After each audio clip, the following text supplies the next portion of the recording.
Nous allons commencer directement puisque nous commençons avec quelques petites minutes de décalage, donc avec Déborah Gay. Donc je lui donne la parole. Bienvenue Déborah Gay. Donc bonjour à tous et à toutes. Ça fonctionne, c'est bon ? Oui. Oui, tout bon. Merci. Alors d'abord, je tiens à vous remercier, donc tous ceux qui sont présents derrière cet écran pour vous être levés ce matin, pour ceux qui sont en vacances aussi. Et je remercie les organisateurs de ces journées d'études de m'avoir invité. Alors, je tiens à parler d'une période qui est la fin des années 2010, c'était il n'y a pas si longtemps. À l'époque où la plateforme web-série de France Télévisions a produit et diffusé une web-série que nous appellerons dans le cadre de cette communication Les Activistes. Alors la saison 1 de cette web-série raconte l'histoire d'un jeune homme qui est d'origine maghrébine. Il s'appelle Hicham, il vit en banlieue avec sa famille et il décide de tout quitter pour aller vivre à Lyon, vivre ouvertement son homosexualité. Il y rejoint Anthony, qui est un homme plus âgé que lui, qu'il avait rencontré quelques étés plus tôt. Et Anthony va lui faire découvrir le monde militant du centre LGBT de la ville. Et toute l'action de cette web-série tourne réellement autour de ces deux histoires, donc celle personnelle d'Hicham et d'Anthony en miroir, et celle de l'engagement politique de l'association. Alors la web-série a été écrite par un homme blanc et ouvertement gay, et les producteurs comme les réalisateurs sont blancs. Donc nous avons Hicham, qui est le personnage principal de cette web-série, et Hicham a une sœur, elle s'appelle Nour, et c'est un personnage, lui aussi d'origine maghrébine, qui de plus porte le voile. L'un est gay arabe de banlieue, la seconde est une femme voilée arabe de banlieue. Et aucun autre personnage de la web-série n'est issu d'une minorité racisée, à l'exception d'un personnage très secondaire d'origine asiatique qui a quitté son pays et s'est installé en France. Alors, dans le cadre de cette web-série, la comédienne Malou Androu incarne Nour et le comédien Ali Guérouge joue le rôle de Hicham. Et comme vous l'aurez compris, c'est la question de la race qui nous intéresse ici. J'utiliserai le terme race dans sa tradition anglo-saxonne et reprends alors la définition d'Éric Masset dans son ouvrage La société et son double, et je cite: la race rend compte des cadres d'interaction où les ethnies et les corps sont lus à travers des catégories différentialistes et hiérarchisées. Et je souhaite présenter une communication qui concerne le processus de production de la représentation des minorités raciales dans cette fiction avant sa diffusion, donc la façon dont cette représentation naît et est négociée au cours des étapes de la production. Sur le plateau de tournage, les comédiens et les comédiennes vont suivre les directives données par le scénario et par les réalisateurs Marc Puget et Mathieu Potier. Et il peut exister une tension entre ce que le comédien exprime vouloir faire, ce que nous appelons son agentivité, et ce qu'il est autorisé à faire. Quels sont alors les rapports de force qui travaillent à la représentation de personnages racisés au sein de cette entreprise médiatique ? De quelle agentivité sont détenteurs les comédiens racisés ? Et comment s'expriment-elles ? Alors, je vais tout d'abord vous présenter le terrain d'enquête, ses enjeux méthodologiques, puis j'analyserai dans un second temps la représentation de personnages racisés, les Arabes de banlieue, avant de me pencher sur la manière dont les comédiens apportent des nuances supplémentaires à leurs personnages dans un jeu qui est réellement en tension donc avec la vision des réalisateurs et du scénariste. Alors l'enquête sur laquelle s'appuie cette recherche repose sur une approche ethnographique où est également pris en compte le scénario de la première saison. J'ai réalisé 7 mois d'observation participante pendant la production de la web-série Les Activistes, durant laquelle ont été effectués des entretiens informels et des entretiens semi-directifs avec les acteurs sociaux prenant part à cette production, donc scénaristes, comédiens principaux, réalisateurs, etc. Ces entretiens s'inscrivent dans le cadre d'une enquête de terrain d'une durée plus longue, où la relation de confiance a donc pu se mettre en place, les entretiens ayant eu en grande majorité après le terrain d'enquête. Et cette relation a été travaillée aussi par ma position d'enquêtrice. Je suis dans le cadre de la production d'un savoir situé, tel que l'a défini donc Donna Haraway, mon regard, ma place sur le terrain de l'observation participante, sont fonction de ma position d'entrée sur le terrain, de mon genre et de mon statut d'universitaire. Alors tout d'abord, j'ai pu réaliser cette observation participante grâce à ma connaissance et ma rencontre préalable avec le scénariste de la web-série, qui a été tout au long de l'enquête mon allié au sens de Beau et Weber. Alors le scénariste est vraiment celui qui nous a ouvert toutes les portes du terrain, il s'est porté garant de moi auprès des restes des acteurs et des actrices de la production. Je suis donc réellement vue comme quelqu'un de fiable et aussi bien, par l'ensemble des gens de cette production. Comme universitaire, et je suppose aussi comme femme, je suis aussi considérée comme une oreille attentive. Des comédiens, tout comme divers acteurs de la profession, c'est-à-dire les chroneurs de son, les électriciens, sont venus régulièrement échanger sur leurs conditions de travail. Je suis vue comme quelqu'un qui les écoute et prend en considération les difficultés qu'ils éprouvent sur ce terrain, sur la production de cette web-série. Ces nombreuses discussions auront réellement lieu dans ces cadres plus informels que les entretiens et permettent de comprendre également le cadre de cette production. Et le travail sur le plateau de la web-série est décrit par différents acteurs comme plus difficile que dans le cadre de fiction télévisuelle. Il faut travailler en effet très rapidement. Alors, nous sommes face à une production destinée au web, financée par une industrie télévisuelle. Et bien que la division du travail sur le plateau de tournage soit la même pour le web que pour la télévision, il y a quand même des différences. Et la principale différence, c'est le financement. Il est plus faible que les séries télévisées françaises. Et je cite ici les chiffres du journaliste Pierre Zemnac, qui a écrit le livre « Exception française, de Vidocq au bureau des légendes, 60 ans de série ». Et Pierre Zemnac rappelle que pour 60 minutes de fiction, donc pour 1 heure de fiction, le coût moyen de la fiction française pour la télévision publique est de 876 000 €. Et il peut monter jusqu'à 1 223 000 € pour France 2. Et pour la télévision privée, nous sommes entre 1,1 million d'euros à 2,7 millions d'euros pour 60 minutes de fiction. Alors pour les activistes, nous sommes à 100 minutes de fiction. C'est une fiction de 10 fois 10 minutes. Et là, dans cette fiction, le diffuseur n'a investi que 250 000 €. La société de production s'est engagée à investir une somme au moins égale, mais s'il y a des heures supplémentaires, c'est donc à la production, à la société de production de les financer. Et en conséquence de ce budget serré, cette société de production va réellement imposer un temps très court de tournage, assez court, sur 20 jours, pour réaliser des économies. Et il faut d'abord donc aller très vite. Et on va revenir sur ce point dans la deuxième partie de cet exposé, de cette allocution, pardon. Et donc, ça sera vraiment, mais c'est à garder en tête. Donc, le scénariste, Stanley Keravec, déclare souhaiter vouloir apporter plus de diversité dans les représentations des personnages liés à la télévision française. Et pour cela, il va décider de faire de son personnage principal un jeune homme d'origine maghrébine. Les activistes commencent alors par un plan d'Hicham de dos qui traverse un parking pour arriver dans la cage d'escalier d'un immeuble de banlieue. Il discute avec des amis avant de monter dans son appartement. Peu de temps après, le spectateur comprend que Hicham est gay alors qu'il se masturbe devant une vidéo pornographique où 2 hommes sont montrés en mouvement. Puis ce personnage de 22 ans quitte le logement qu'il partageait avec sa famille pour rejoindre Lyon. Alors cette fiction a été écrite, donc, comme je l'ai dit, par Stanley Keravec, un homme blanc, qui n'a pas vécu dans la banlieue décrite dans la web-série, qui serait la cité Baudelaire à Saint-Étienne. Il vient, quant à lui, d'une banlieue, de Lorient. Et comme il le raconte en entretien, il a grandi dans une famille de militants du Front National très homophobes, et il est parti pour Lyon lui-même, où il a pu assumer son homosexualité et où il s'est investi dans les associations gays locales. Donc vous l'aurez compris, c'est sa propre histoire qu'il traduit en passant par Hicham.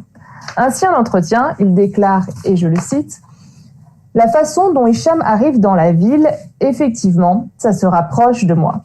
Alors lui, il est musulman et moi, j'ai mes parents au Front National, mais rire. C'est une inversion, mais c'est la même chose en fait, du côté de ses parents. C'est le même conservatisme et le même rapport à l'homosexualité.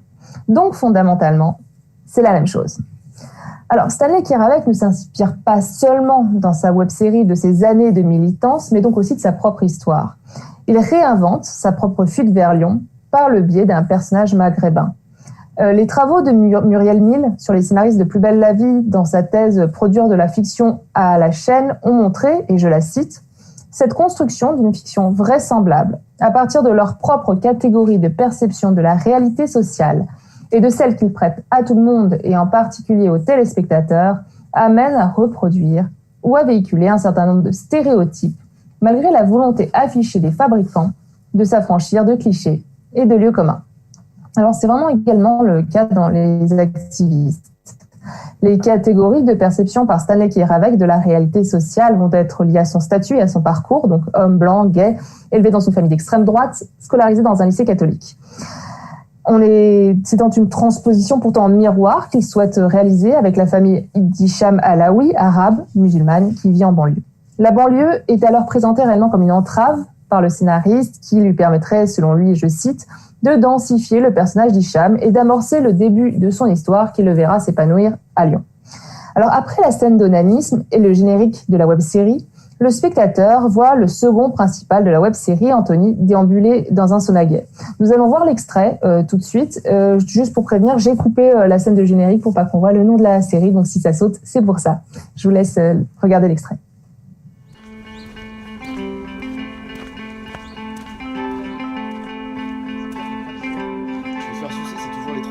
Hicham, t'aurais pas des meufs en réserve là où tu vas des fois? Non, je partage pas mes meufs, moi. C'est un crevard. C'est ça.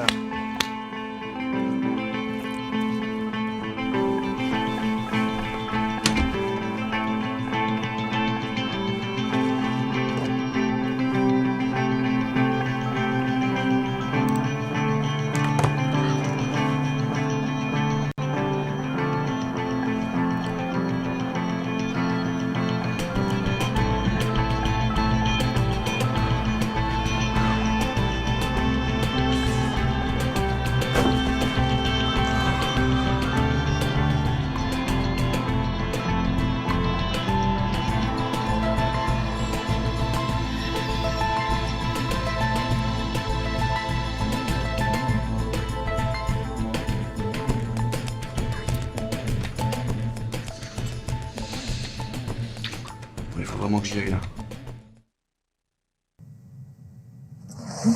Donc, nous sommes face réellement à deux représentations. Excusez-moi, je ne vois pas la vidéo en direct, donc il y a un décalage. Deux représentations de deux sexualités gays qui sont proposées d'entrée de jeu. Une sexualité de banlieue avec une homosexualité dans un placard, vouée à regarder des pornos gays comme Hicham. Et en opposition, il y aurait une sexualité de grande ville, plus tolérante et plus libre.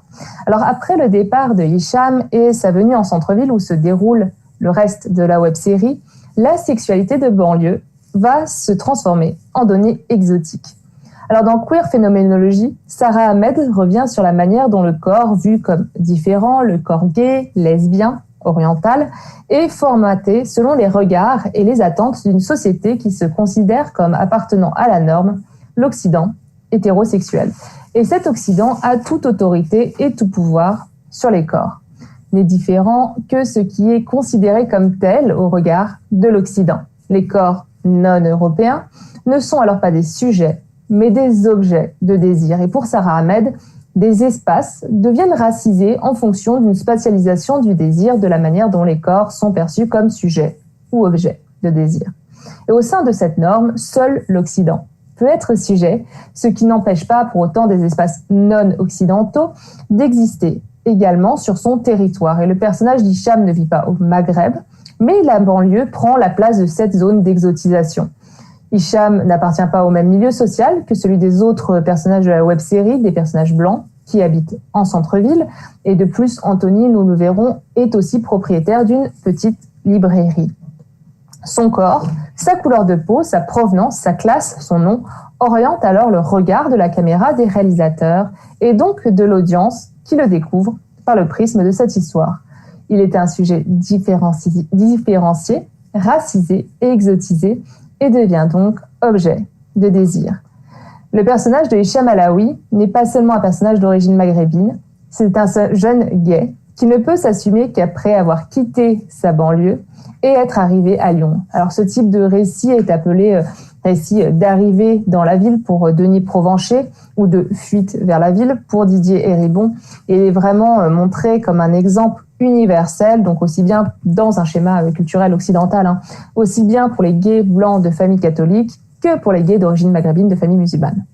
Cette fuite vers les centres-villes comme un espace où l'individu pourrait revendiquer son identité sexuelle crée alors un ailleurs où il est impossible de se réaliser comme citoyen homosexuel, et cet ailleurs, c'est les banlieues. Or, pour le comédien, donc Ali Guérouche, qui interprète Hicham, Le fait que son personnage parte de chez lui n'est pas forcément lié au fait que sa famille serait homophobe, contrairement à ce que sous-entend Stanley Kiravec quand il établit une comparaison avec sa propre expérience d'une homophobie familiale. Selon le comédien, Hicham serait parti parce qu'il aurait eu besoin de faire le point. Alighiero vraiment fait un parallèle entre la diégèse et sa propre vie. S'il avait été gay, il n'aurait pas forcément eu envie d'en parler de suite avec son père et sa mère. Cette hypothèse est vraiment liée au vécu du comédien qui ne parle pas de sexualité avec ses parents et ne leur montrera pas a priori la web-série. En entretien, quand je lui demande si ses parents ont du mal avec la sexualité de leur enfant, il répond, et je cite, « Oh oui, non, la sexualité en général, je pense. Même dans d'autres courts-métrages, dès qu'il y avait de la sexualité, ce n'est pas parce que Hicham est homosexuel ou quoi. Il y a d'autres courts-métrages où je jouais des relations hétérosexuelles qu'ils n'ont jamais vues mes parents, parce que je n'ai pas envie de leur montrer. » Alors ce silence conservateur sur la sexualité au sein de la famille ne signifie pas que cette dernière soit violemment homophobe ou que les parents rejetteraient leur fils si ces derniers étaient gays.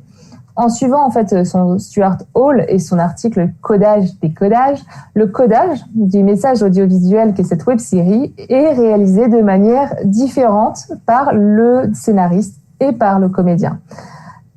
Alighiero réécrit la fiction de la famille la famille fictive de Hicham en opposition finalement avec la vision que s'en est fait Stanley Kiravec, qui préfère utiliser un récit qui reflète en fait ce schéma culturel dominant de l'arrivée dans la ville, mais qui pour autant ne l'explicite pas dans son scénario.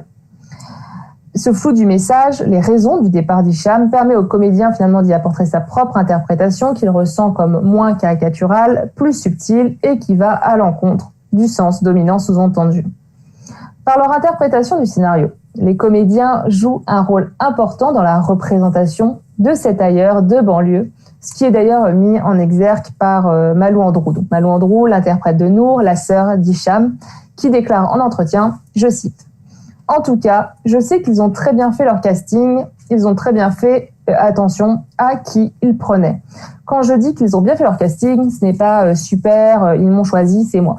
Ce que je veux dire, c'est qu'ils ont pris des gens qui sont dans la recherche. » Alors cette recherche, cet approfondissement du rôle par les comédiens se retrouve réellement dans le travail effectué par Malou Andrew et Alighiero sur l'accent. Ils prennent la décision de concert d'incarner des personnages d'une famille originaire du Maroc sans qu'aucune précision ne soit donnée dans le scénario. En effet, les parents d'Alighiero sont d'origine marocaine, ce dernier parlait l'arabe marocain à la maison. Et le choix donc finalement d'incarner une famille marocaine permet de s'appuyer sur un accent que possède déjà Alighiero, le comédien. Cette recherche finalement de crédibilité pour la comédienne est d'autant plus importante qu'elle sait très bien qu'Alighiero elle-même sont les seuls comédiens sur le plateau, les seules personnes sur le plateau d'origine maghrébine et qu'elle souhaite être le plus juste possible dans la représentation. Et cette difficulté est d'autant plus grande que vraiment personne, à part Alighiero, n'est bilingue en arabe. Et certains éléments sont pourtant marqués comme tels en arabe sans être traduits dans le scénario. Et je vais vous citer là le scénario des activistes, épisode 7, page 5. 707, intérieur, bar, nuit, un moment plus tard. Nour, Hicham, Hicham, s'il te plaît. Nour, en arabe, Hicham, c'est un prostitué, Hicham, en arabe, arrête de te prendre pour ma mère. Alors cette traduction de mots écrits en arabe doit être effectuée par les comédiens. Et si Alighiero parlait arabe avec ses parents, ce n'est vraiment pas le cas de Malou Andrew qui apprend l'arabe uniquement depuis 2 ans à ce moment du tournage et qui doit donc jouer dans une langue et avec un accent qu'elle ne maîtrise pas. Elle déclare en entretien, et je la cite, « Pour ces phrases-là, ça a été compliqué parce qu'effectivement, il y avait une phrase où je disais d'un homme qu'il est un prostitué. Et le mot « un prostitué » existe en arabe. Il existe de manière littéraire, mais il n'est pas usité en fait. Nour ne va pas aller chercher un dictionnaire pour aller dire à son frère « c'est un prostitué ». Donc il faut que ce soit un mot avec le peu d'arabe qu'elle a parce qu'elle n'a pas grandi en Algérie ou au Maroc, elle a grandi en banlieue. Donc avec l'arabe qu'elle connaît, quel mot elle utiliserait?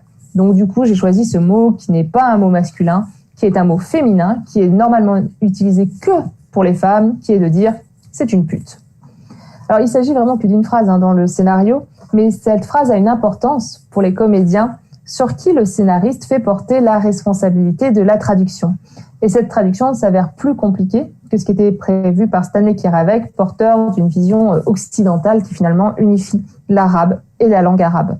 La question de la vraisemblance que pose la comédienne est liée à un travail personnel de déconstruction de l'unité d'une entité arabe postulée par le scénariste. Ce que Malou Andrew défend lorsqu'elle explique que la production a bien fait son casting, c'est que les membres de ce casting sont capables de réfléchir à des notions de représentation et de prendre en charge un travail pour lequel ils ne sont pas rémunérés. Les comédiens d'origine maghrébine portent la responsabilité de la représentation d'une langue et de tout ce qu'elle possède en termes de sens, de diversité, personne d'autre que Malou Andrew et Ali Guérouge ne parlant arabe. Ces représentations peuvent échapper à la volonté des réalisateurs et du scénariste. Le sens du langage est créé et porté par les comédiens indépendamment de la production. Donc, je l'ai dit au début, faire le choix d'un personnage principal maghrébin, c'est aussi l'occasion pour le scénariste d'introduire ce personnage de Nour, femme arabe et voilée. Et je vais souhaiter me pencher ici sur un petit passage, qui est un moment du jeu de la comédienne, dans une scène qui lui déplaisait particulièrement.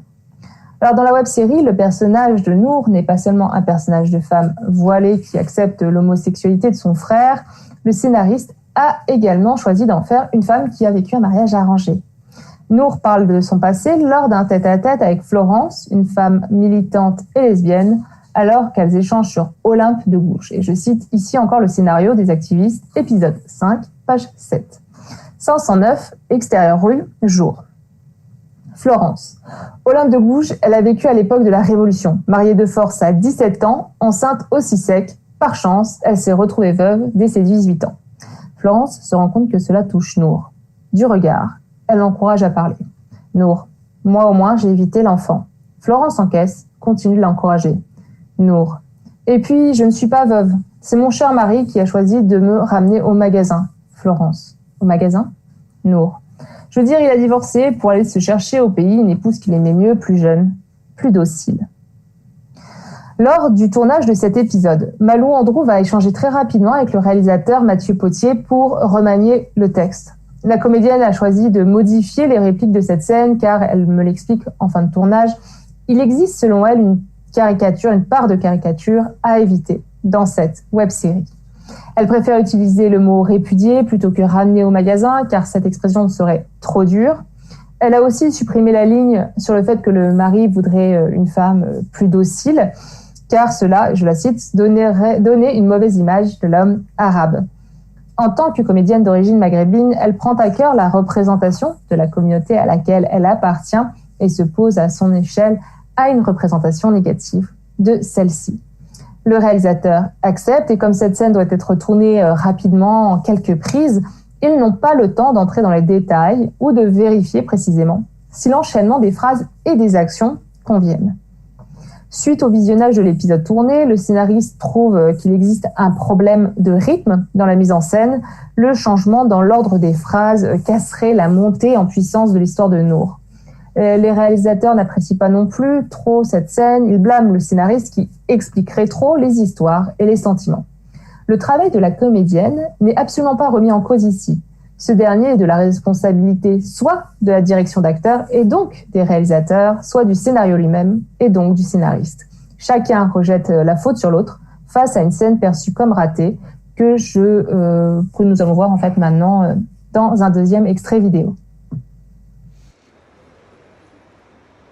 Tu savais qu'en France, il n'y a que 2% des rues qui portent des noms de femmes? Tu connais Olympe de Gouges? Non. Eh ben, s'il y avait des rues à son nom, tu la connaîtrais.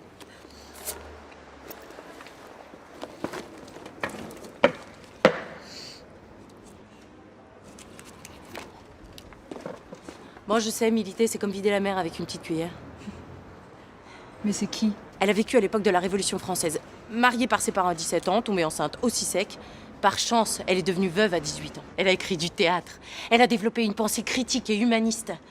Tu sais que pendant la Révolution, elle a écrit une déclaration des droits de la femme et de la citoyenne. Sa pensée avait 2 siècles d'avance. Je trouve ça dingue d'avoir jamais entendu parler d'elle. Tiens, cadeau. Merci. Et je te préviens, elle a payé cher, hein. Guillotine au moment de la terreur. J'ai soif, ça te dit pas d'aller boire un verre au point G? Donc, comme vous le voyez, cette scène a été finalement coupée au montage. Il n'est pas possible de la tourner de nouveau dans le temps imparti par la société de production. Le temps de tournage serré, dont nous avons parlé au début, a permis la modification d'une scène au bénéfice de la comédienne et de ce qu'elle pressent être finalement une plus juste représentation de sa communauté.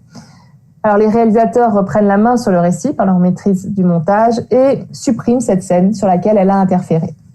Alors, Malou Andro essaye vraiment de défendre une vision différente du personnage, ce qu'a souligné le comédien Ali Guérouge en entretien, et je le cite. « C'est une femme trop indépendante, Malou, comme elle a joué Nour. C'est une femme qui sait prendre les décisions pour elle-même. Tu ne sens pas la pression des parents chez elle, tu ne la sens pas. Tu as l'impression qu'elle peut faire ce qu'elle veut de sa vie, tu vois. » Et cette liberté, finalement, qu'incarne Malou Andro ne semble donc pas très crédible, même pour le comédien, finalement, qui incarne son frère. Elle ne joue pas une femme soumise, elle ne donne pas l'impression de subir une pression familiale, elle joue à contre-stéréotype. Alors si pour Éric Masset, le contre-stéréotype légitime un implicite normatif en faveur de la blanchité, pour Jean-Pierre Eskenazi, l'usage du contre-stéréotype permet au contraire de dénoncer une certaine, je le cite, habitude sociale.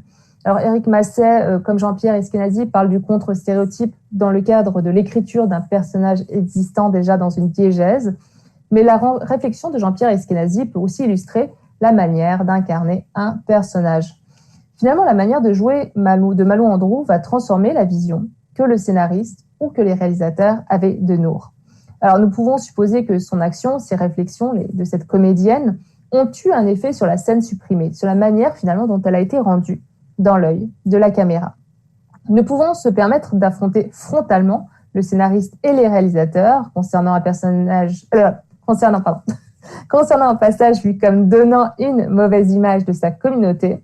La comédienne a usé d'actes de micro-résistance qui ont entraîné la suppression d'une scène qui lui semblait problématique.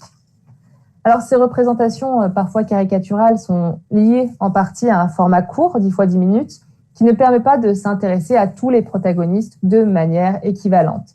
Le dispositif web-sériel contraint la représentation. La fiction doit être tournée en plus rapidement, et donc 10 fois 10 minutes, je l'ai dit, là où au contraire, les séries françaises proposent habituellement des épisodes d'un format de 26 ou 52 minutes et obtiennent de meilleurs financements et des temps de tournage bien plus longs. De plus, il ne s'agit pas d'une fiction chorale qui justifierait d'un tel investissement dans chaque personnage.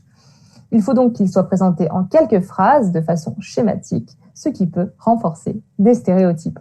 Les deux comédiens, finalement, chacun à leur façon, vont essayer de travailler à leur échelle une plus grande palette de nuances dans la représentation des personnages racisés.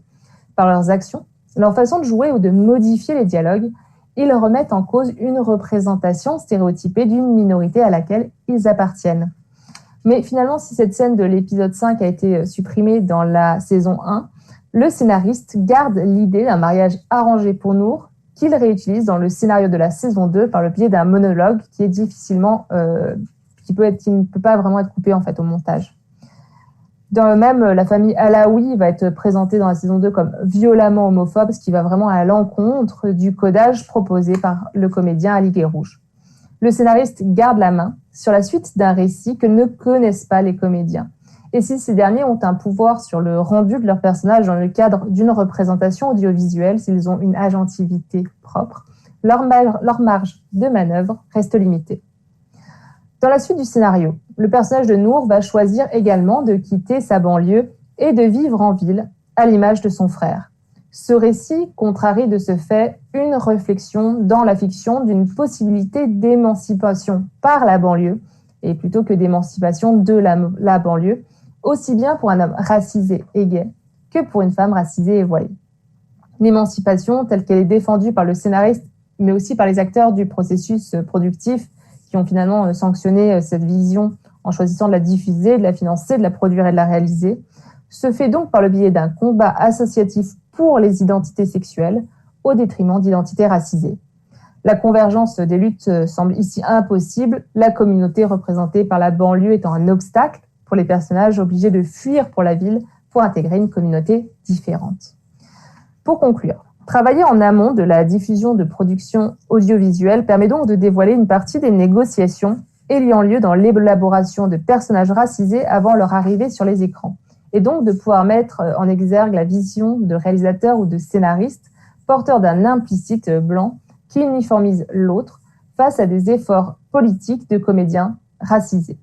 Si ici nous nous sommes intéressés à la question de l'agentivité des comédiens, il existe d'autres matrices qui fonctionnent au sein de cette technologie de race, comme la nomme Maxime Servul dans son livre « Dans le blanc des yeux », en écho finalement aux technologies de genre de Teresa De Laurentiis. Dans le cadre de la production d'une fiction audiovisuelle, ces négociations peuvent avoir par exemple lieu lors des castings. Serge Katz parle des clichés mobilisés par les directeurs de casting. Et ça, c'est finalement, je vous renvoie à la communication aussi d'hier concernant les scénaristes de Sarah L'Écossais et des travaux menés avec Anne-Sophie Béliard. Donc, ils vont aussi avoir lieu lors de l'écriture des scénarios, lors du choix des scénarios par les sociétés de production, dans les comités éditoriaux des chaînes de télévision et dans les commissions d'aide au financement des projets audiovisuels. Et pour ça, d'ailleurs, j'ai hâte de voir la fin du travail de thèse d'Evelia Mayanga que nous avons eu le plaisir d'entendre hier. La représentation de personnages racisés sur les écrans français est alors la fin d'un processus qui met en jeu de nombreuses scènes de négociation, de résistance, de points aveugles et de codage alternatif possible de la race. Et je vous remercie de votre attention. Merci beaucoup, Déborah Gay. Nous allons donc passer à la phase de discussion. On a quelques questions. Déjà, je voulais juste revenir sur votre communication. Alors, en fait, certes, vous avez un objet web, mais véritablement, quand on a conçu le programme, on s'est dit que votre communication, elle était au carrefour, en réalité, du premier axe et du troisième axe, en fait, parce que vous travaillez la question des représentations et en même temps, vous travaillez la question du casting. Et très justement, vous l'avez relevé, en fait, c'est un peu la réponse à la communication de Sarah L'Écossais qui étudie un objet un peu plus grand public, mainstream, et vous avec un objet un peu plus alternatif. Donc nous, on trouvait ça hyper intéressant parce que ça nous permettait d'interroger aussi la question économique, qui est très importante. Alors, ça m'amène à ma première question, puisque votre communication, et je renvoie à ceux qui nous regardent aujourd'hui, est basée en grande partie sur votre article de réseau, qui nous avait beaucoup intéressé lors de la préparation de l'AGE. Alors, comme vous l'expliquez dans votre article de réseau, vous expliquez que la production d'une série télévisée est distincte d'une web-série au niveau du financement, principalement.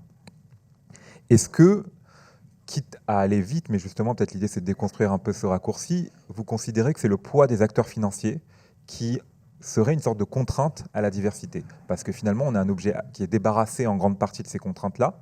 Est-ce que ça facilite la mise en scène de la diversité? Alors, c'est une question excessivement complexe parce que ça pose aussi la question de qu'est-ce qu'on accepte en termes de gratuité d'emploi. C'est-à-dire qu'on peut voir de nombreux... alors hier, par exemple, on a parlé de podcasts, etc., qui permettent un accès finalement à une visibilité d'acteurs qui sont notamment donc racisés, qui sont plus souvent un peu, on l'a vu ici hier, minorisés, en tout cas dans les cadres des productions. Et est-ce qu'on accepte finalement de produire un travail gratuit pour un plaisir visuel ou audiovisuel, et donc à quel point en fait on va accepter ce travail gratuit. De même, la question du web pose aussi, au-delà de la question, enfin avec la question des financements, donc est-ce que j'accepte de travailler gratuitement pour représenter ma communauté et à quel point, jusqu'à où, jusqu'à quand. Est-ce que finalement aussi on ne fait pas porter sur le web le poids finalement de ces représentations, c'est-à-dire que je vais essayer d'expliquer rapidement.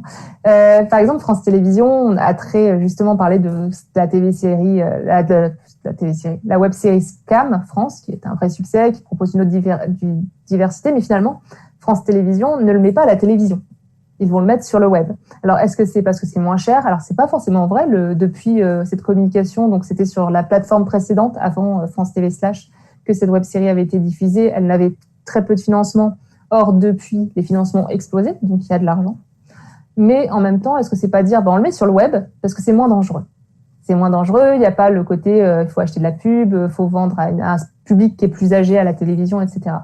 Donc en fait, il y a plusieurs questions. Et financièrement, ça peut être un plus. On a aussi parlé de Netflix, qui a beaucoup d'argent et qui met en place une certaine diversité plus ou moins normalisée. Bref, je reviens aux communications d'hier. Finalement, tout le monde C'est comment un de mes enquêtés avait parlé de United Color of Benetton. C'était un peu cette idée-là. Mais à quel point, en fait, le poids économique, ça va être aussi comment est-ce que je vois le public en face et à quel point je veux mettre de l'argent pour l'attirer ou non. Donc, ça pose vraiment tout un tas de questions. Les acteurs institutionnels, la publicité, les acteurs... Enfin, je suis en train de me perdre, je me rends compte. Désolée. Donc, si vous voulez que je précise ma pensée, allez-y. Allez-y. Donc, c'est vraiment très divers comme question. Et le web, c'est pas forcément l'endroit le plus... Faire une web-série, dire j'ai fait une web-série avec des personnages racisés, c'est super. Maintenant, quel accès on a eu à des financements? Parce que c'est grâce à ça que je vais pouvoir poursuivre sur cette voie-là. Donc, et en même temps, est-ce que je vais pouvoir passer un moment à la télévision qui est encore à l'heure actuelle vu comme un objet plus légitime qu'une web-série en France? Et l'acteur Netflix est américain, donc je sors de cette réflexion. Voilà. Alors, effectivement, vous avez raison. La question en tout cas, c'est comme ça qu'on l'avait également perçu, c'est que cette question de la liberté créative qu'on peut avoir sur le web, elle n'est pas forcément comparable à celle qu'on a à la télévision. Mais ce qui nous intéressait également, c'était de voir, bon, déjà, en termes de moyens, c'est une question d'ailleurs qui a été posée, est-ce que on a pu voir hier, comme vous l'avez rappelé, que le numérique, l'espace numérique pouvait être vu comme un laboratoire de création. Et est-ce que ce laboratoire, il est contrebalancé aussi, fragilisé par une plus grande précarité des conditions de production et de l'existence même de ces contenus? Qu'est-ce que vous voulez dire par c'est quoi l'existence de ces contenus? L'idée qu'ils existent, en fait, ces contenus-là, je pense que ça... je peux même compléter cette question-là par ce que vous venez une autre question de ma part qui rebondit sur ce que vous venez de dire. En fait, c'est aussi la question des publics, de savoir à qui s'adressent ces contenus. Si je reviens sur ce que vous avez évoqué sur Scam, qui est effectivement sur Slash TV, je crois que c'était sur Plus au départ, ou en tout cas que c'était c'était effectivement dans une offre un peu alternative de France Télévisions. Mais la question du public, ça nous renvoie également à la question de l'âge du public, en grande partie, parce que l'âge moyen de France Télévisions est en linéaire est très âgé, on est à 56 ans, 57 ans. Pour France 3, je crois qu'on est à 60 et plus. Et effectivement, le web est un moyen de capter, de ramener les jeunes qui ont quitté la télévision vers les contenus produits en France et qui ne sont pas effectivement relayés forcément par Netflix et par des acteurs américains. Et est-ce que finalement, cette idée que le web existe pour rattraper le jeune public est quelque chose de salutaire et de positif pour l'audiovisuel traditionnel lui-même, parce que ça veut dire que ces programmes-là, ils existent au final, et c'est important. Ou bien est-ce que le fait qu'il n'y ait pas beaucoup de moyens de production continue à marginaliser finalement ces contenus, ces nouveaux contenus?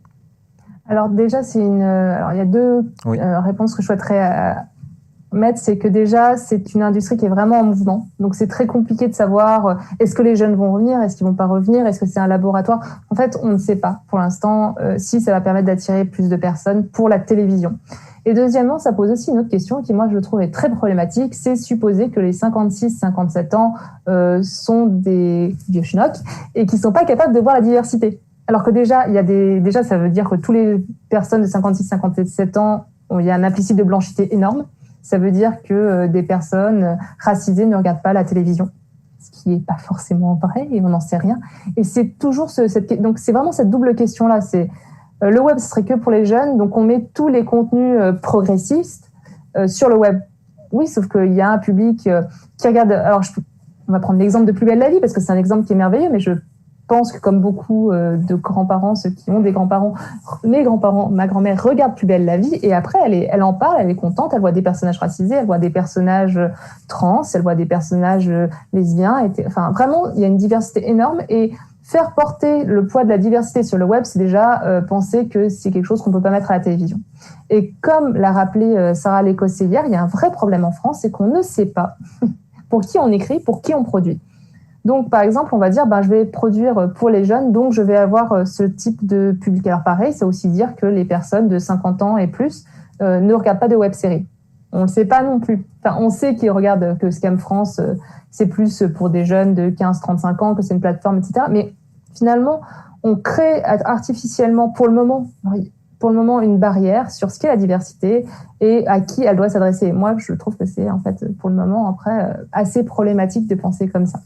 Ensuite, une plus grande précarité.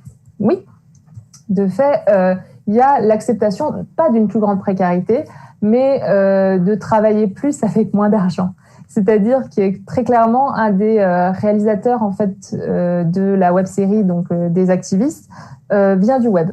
Et il m'a dit, l'un des trucs super, enfin il a créé une web-série gratuitement de son côté, qui a eu un grand succès, c'est comme ça qu'il a été vu.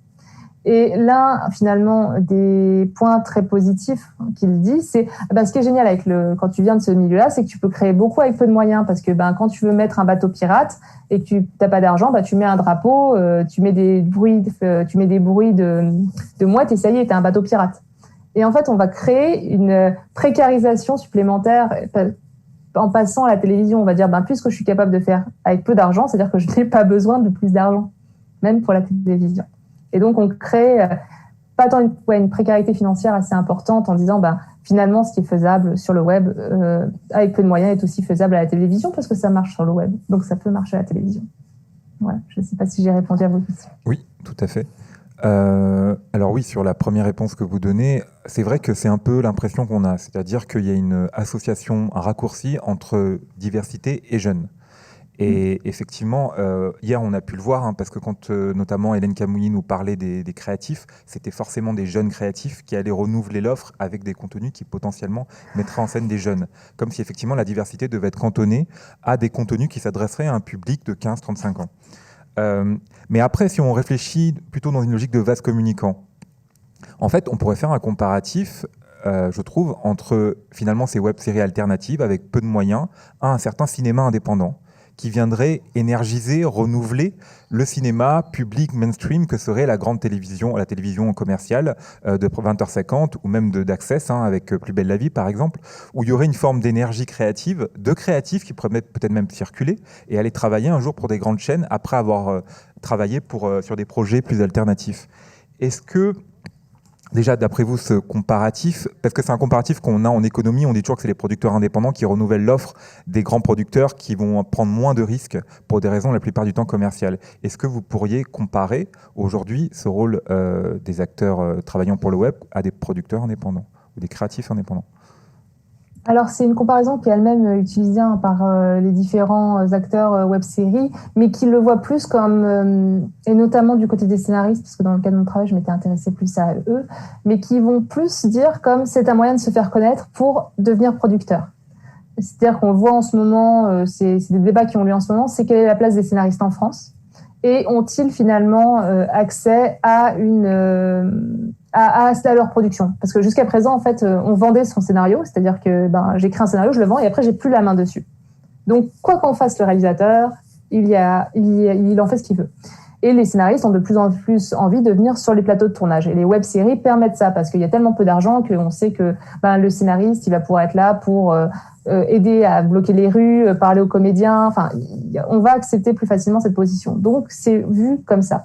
Maintenant, et c'est aussi vu par le fait pour les réalisateurs de dire, si je fais une web-série qui va en festival, je vais dans un festival, je rencontre des gens, je fais des carnets d'adresses et je passe à la télévision. Maintenant, concernant est-ce que ça revitalise ou non dans un cadre de vase communicant, alors je ne suis pas au courant, je ne sais pas étudier dans le sens, mais on peut supposer que ça dépend de la commande des chaînes. Et c'est toujours le même problème, c'est à qui on s'adresse. Et les chaînes, ça a été étudié notamment par, j'ai des trous de mémoire, c'est terrible, par Éric Masset et d'autres auteurs. Bref, excusez-moi, ça me reviendra forcément à la fin de cette communication. Les chaînes sont dans une logique de reproduction de ce qu'elles savent déjà, elles ne sont pas dans une logique de prise de risque, et elles s'adressent finalement, il y a une évolution assez lente. Ça ne veut pas dire qu'il n'y a pas d'évolution. Attention, il y a les téléfilms, etc. Il y a il y a des choix qui sont parfois assez forts, parfois qui passent en seconde partie de soirée.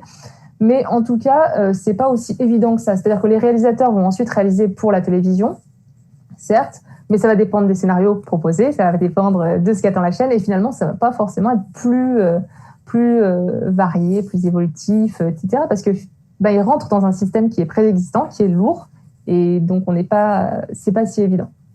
En tout cas, ça peut les faire sortir de la précarité, et c'est déjà ça. Très bien, merci à vous. On va terminer avec 2 questions parce que le temps passe, même si c'est très intéressant. Alors, vous avez évoqué, et là je m'intéresse un peu plus à votre objet d'étude lui-même, vous avez évoqué les tensions entre les acteurs qui étaient militants et les réalisateurs scénaristes. Et ces tensions entre acteurs et créatifs, c'est un peu peut-être la particularité d'une production indépendante où finalement il y a différentes prises de parole, parce qu'on le sait, dans les grandes productions, il y a toujours un rôle matriciel. On a le fameux showrunner dans les grandes productions et qui impose sa vision des choses, même si le travail est collaboratif, on le sait, avec d'autres scénaristes. Est-ce que cette particularité de cette tension entre acteurs et scénaristes, elle participe finalement à cette prise de risque du contenu, ou bien est-ce qu'elle fragilise, est-ce qu'elle peut ne pas fonctionner finalement à terme et être une complication dans la production du contenu? Je n'ai pas de réponse parce que ça n'a pas eu lieu. Oui. Donc je ne vais pas faire de prospective. Maintenant, je vais tout de suite dire qu'il n'y a pas de showrunner en France. Oui. On est encore dans une vision qui est héritée du cinéma d'auteur en disant c'est le réalisateur. Est-ce que ça ne veut pas dire que le travail n'est pas collaboratif, ça ne veut pas dire qu'il n'y a pas forcément de tension. Je n'ai pas étudié les plateaux, mais en tout cas, il peut y avoir des visions différentes. Et on peut très bien supposer que des comédiennes s'opposent ou refusent, ou des comédiens s'opposent ou refusent, que des preneurs de son foirent une prise. Enfin, on n'est pas au courant de ce qui se passe sur un plateau de tournage. On a vraiment tendance, et je pense que c'est ce que je souhaitais vraiment montrer par ce travail, c'est qu'on a une tendance en France à dire il y a une vision, et c'est la vision du réalisateur, ou même d'ailleurs ça va être la vision de l'auteur-scénariste, parce qu'on est dans une position de plus en plus qui légitime de plus en plus la position d'auteur, parce qu'on légitime aussi de plus en plus la série télévisée. Et là, je vous mets vers les travaux de Legitimating Television, qui est vraiment un ouvrage qui parle de ça. Donc, on a une tendance à dire il y a une seule vision. Non, en fait, ça va être des choses qui vont être dites ou non, c'est-à-dire il y a des réalisateurs qui parlent avec leurs comédiens et des comédiens qui peuvent avoir la liberté de dire s'ils sont mal à l'aise ou non sur des scènes et peuvent être entendus ou non. Et il y a toute des équipes, des maquilleurs, etc., qui peuvent aussi interagir et on ne le sait pas, des scripts qui vont pas cercler la bonne scène. On n'est pas au courant, mais on a tendance à dire c'est la vision de l'auteur. Alors maintenant, dans une production qui est mieux financée, le réalisateur aurait très bien dû se dire on retourne la scène jusqu'à temps qu'elle fonctionne. C'est ça qui est très différent par contre. Est-ce qu'il peut y avoir des complications? Il y a des séries où il y a même des séries où dans les saisons 2, il y a un comédien qui a disparu. Alors si on cite Netflix, dans Sense8, c'est pas le même comédien qui interprète le personnage. Je me rappelle plus de son nom. Enfin, il y a un changement de personnage principal entre la saison 1 et la saison 2. Donc il peut y avoir des changements. Et dans la Easy Company, qui est une série française, il y a des changements. Donc ça existe. D'ailleurs, les Easy Company, c'est hyper drôle parce qu'ils disent « Et maintenant, dans le rôle 2, nous vous présentons un nouveau comédien, on joue dessus. » Donc il peut y avoir des complications, effectivement. Mais je ne dirais pas il faut qu'on sorte de cette vision il y a un seul responsable il y a un seul responsable, en tout cas, de la fiction. Il y a effectivement quelqu'un qui a des rôles plus importants, il y a quelqu'un qui a plus de pouvoir, mais c'est pas forcément le seul. Voilà. Très bien. Et la deuxième question, j'essaierai de répondre plus rapidement. Alors, effectivement, la dimension collaborative de la production d'un contenu, elle est très importante à rappeler. Et vous avez raison, la figure du showrunner qui vient des États-Unis, elle a été un peu mythifiée, elle a été un peu sacralisée par une télévision française qui avait du retard à rattraper et qui, du coup, a peut-être pris la fonction de showrunner comme étant un élément qualitatif indispensable. Alors que dans les faits, comme vous l'avez évoqué, on est plutôt marqué par le cinéma déjà, avant effectivement le cinéma d'auteur. Et en témoigne le format 90 minutes qui a persisté avec beaucoup trop de persistance sur les grandes chaînes nationales. Et puis, il y a peut-être effectivement la question de créer ses propres codes pour produire des contenus, des codes français qui reposeraient sur d'autres critères. Et sortir de la survalorisation du réalisateur au profit du scénariste fait partie peut-être des étapes pour réussir à développer cela. Mais vous avez raison, le réalisateur a également son input créatif dans la production d'un contenu et on ne peut pas le sous-estimer et le reléguer un peu au rang d'exécutant comme c'est le cas parfois aux États-Unis. Alors la dernière question, elle porte sur le personnage d'Hicham. Donc c'est une question du public. Est-ce que Hicham témoigne de difficultés particulières en termes d'écriture et de narration en raison de son intersectionnalité? est-ce que le fait d'être homosexuel et arabe est problématisé par les créatifs et même par les acteurs d'une façon particulière? Non, pas vraiment, parce que alors le réalisateur, le scénariste, comme j'ai dit, va vraiment être dans cette reproduction très schématique en disant mon histoire, ça va être celle de Hicham. Et Hicham lui-même est un jeune comédien. C'est un jeune. Alors, contrairement à la comédienne qui joue sa sœur est bien plus âgée. Elle a plus de 30 ans. Ça fait longtemps qu'elle est comédienne. Elle a beaucoup joué en Angleterre. Elle s'attarde pas trop sur cette production, tandis que pour le comédien, c'est vraiment la première fois qu'il a un premier rôle en France. C'est assez important pour lui, et donc il va être très dans la collaboration. C'est pour ça d'ailleurs qu'il dénonce un peu la façon de jouer de l'autre comédienne. Il va vraiment être dans cette volonté de suivre au plus près un texte. Alors il va poser beaucoup de questions sur sa légitimité à jouer un comédien. Il est lui-même hétérosexuel. Et c'est surtout la question de la représentation de l'homosexualité qui va lui poser problème. Il veut savoir s'il est crédible. Et moi, en tant qu'universitaire, il va souvent venir me voir en disant « Est-ce que c'est pas problématique? Est-ce que je suis crédible ?» Alors, on n'est pas du tout parti sur la question de l'observation participante, mais ça pose beaucoup, beaucoup de questions à ce moment-là. Et il va demander, il y a 2 comédiens ouvertement gays sur le tournage, et il va aller les voir, il va aller voir le scénariste. Est-ce que je suis légitime? Comment je joue? Gna, gna, gna. Mais par contre, il va plus être dans cette position-là. Du côté de la réalisation et du scénariste, il y a peu de recherches finalement qui vont être faites sur la question aussi bien du lien entre identité arabe et identité homosexuelle, mais aussi, alors si j'ouvre un peu, sur la question de la représentation des lesbiennes, dans laquelle je suis pas venue. Comme vous l'avez vu, c'est que des hommes qui tournent et qui ils peuvent avoir connaissance du milieu lesbien, mais pas forcément, et ça se sent qu'ils ne l'ont pas beaucoup. Donc il va y avoir plusieurs problématiques. Et je crois que la principale, c'est finalement à quel point on s'informe sur un sujet avant de le représenter, au risque de le stéréotyper. Alors, ça ne veut pas dire que attention, je ne pars pas dans l'essentialisation, dans la question de est-ce que si on est arabe, il faut absolument qu'on parle de la banlieue pour se réaliser? Si sans doute, ça peut être vrai, bien entendu, ça peut être vrai. On peut avoir besoin de quitter sa famille pour devenir soi-même ouvertement gay, trans, etc. Mais le fait que ce soit les 2 seuls personnages arabes, finalement, pose cette question-là. Donc, il y a finalement, voilà, je ne sais pas du tout si je réponds à la question, parce que c'est une question sur laquelle j'aurais dû peut-être m'attarder un peu plus, mais je sais, j'ai vu l'heure et je m'excuse. En tout cas, je vous remercie vraiment de votre intérêt. Non, c'est nous qui vous remercions, et puis je renvoie ceux qui sont un peu frustrés, qui aimeraient continuer leur exploration de votre travail et à votre article. Voilà, et puis pour la notion de public, je vous invite cet après-midi à être présent pour la communication de Maxime Servul, puisqu'on aura l'occasion de la développer. Donc un grand merci à vous, Déborah Gay, c'était un plaisir.